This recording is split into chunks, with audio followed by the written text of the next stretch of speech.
Hi, Assalamualaikum. So my name is Siti Mazurahani, and today I'm gonna explain to you about methods in gene cloning. So basically the process of gene cloning is used to locate and copy a specific gene from all the DNA in an organism. So here we have 5 steps of gene cloning in total. The first one is isolation of a gene. The second one is cleave or cut. Third one is insertion. Fourth, transformation and amplification. And last but not least is screening. So let's go for the further explanation. See, this is the mind map that I have prepared for you to make it clear about methods in gene cloning. So as I said before, there are 5 steps in gene cloning. So for now I want to focus on these 2 steps, which is isolation of gene and cleave or cut DNA.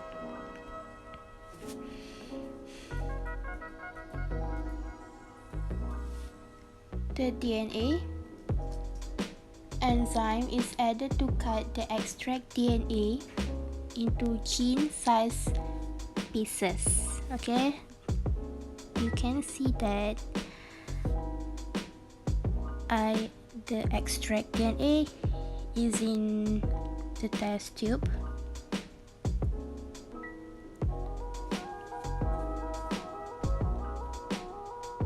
A restriction enzyme is added to cut the extract DNA into gene-sized pieces.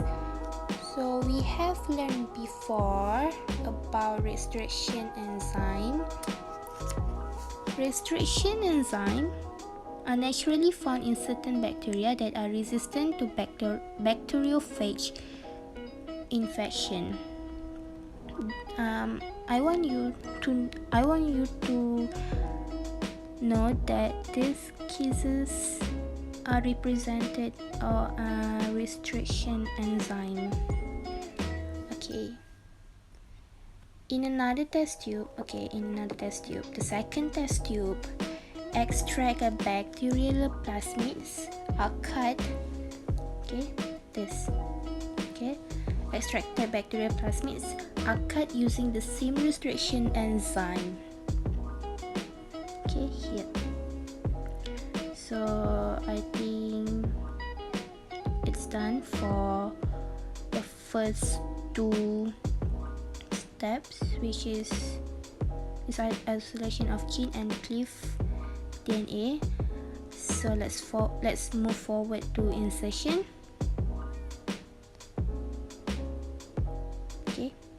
The cut plasmids, extract DNA and extract bacterial plasmids that have been cut are then mixed together, with the gene-sized pieces of DNA. The gene-sized pieces join and bond with the cut plasmids to form recombinant plasmids. Some of the cut plasmids may bond with themselves without a piece of the cut extracted DNA. Now I'm moving forward to transformation and amplification. Introduce or transfer the plasmid into bacterial by transformation process. Some cells take up a recombinant plasmid. Some cells take up non-recombinant plasmid, and some don't take any plasmid, like I said before. some of the cut plasmid may bond with themselves without a piece of the cut to extract DNA. Okay, I have talked about it before. Now insert plasmid into the host bacterial cell for replication. Okay, culture the bacteria on nutrient containing so that medium supplemented with epicillin and expel a molecule resembling lactose.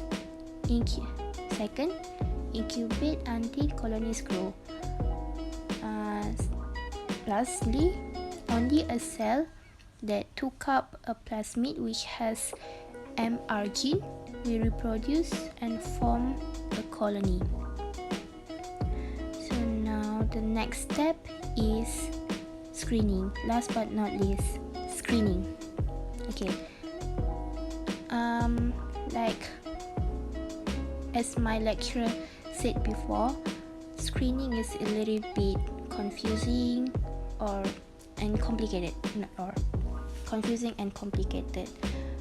Until now, I am confused about these steps, and to be honest, I don't understand about this.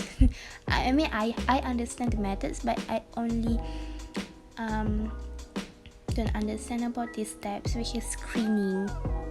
The last steps in these methods. So, but it's okay. We can proceed. I already forget about that. So first thing, screening to obtain the desired clone cell containing the clone gene.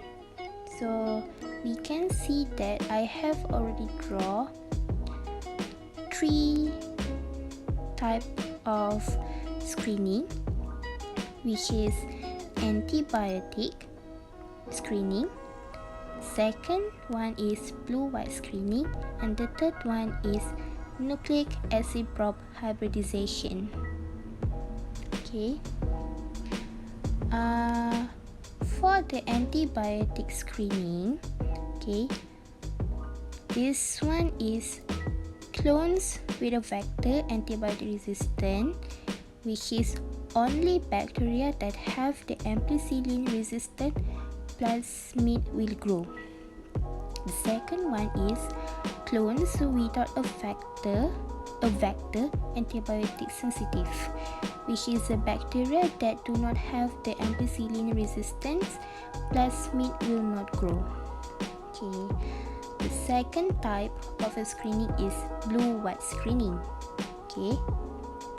So we can see that they have 2 of plasmid, which is a plasmid without insertion and plasmid with insertion. Colonies with non-recombinant plasmid will be blue because contain intact lexi and they encode beta-galactosidase.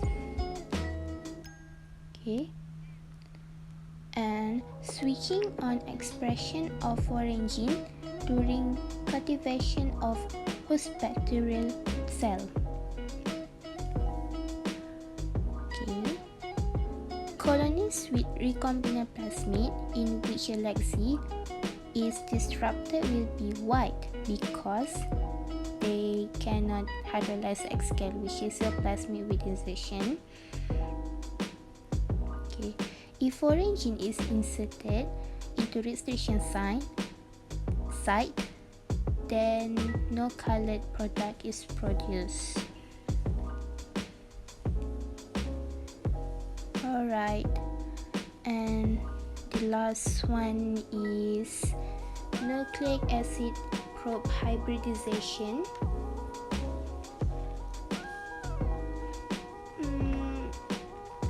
I don't understand about this, even though I already read for many times, but it's okay. Actually, on this nucleic acid probe hybridization, I see that there are also three steps in this nucleic acid hybridization.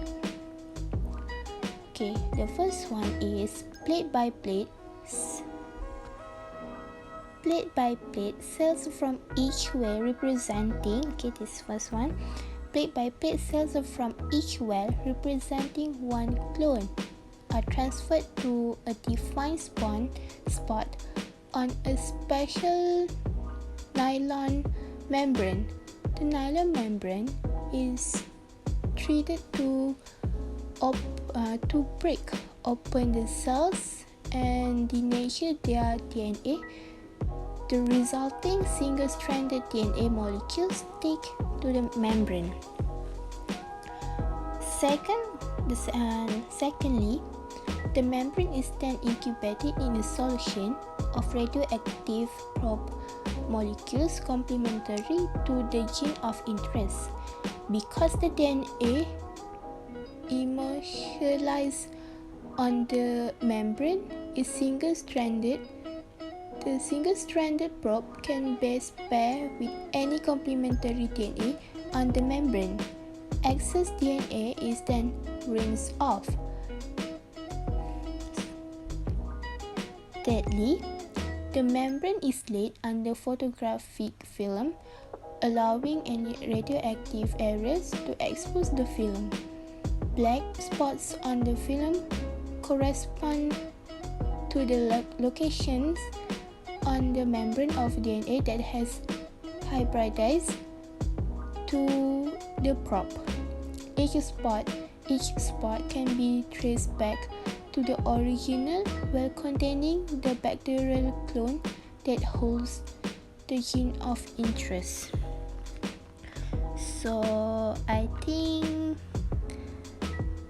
that's all from me about explanation of methods in gene cloning. I hope Sir Wan Ami will impress for this video because I never do such this video. Okay, thank you very much.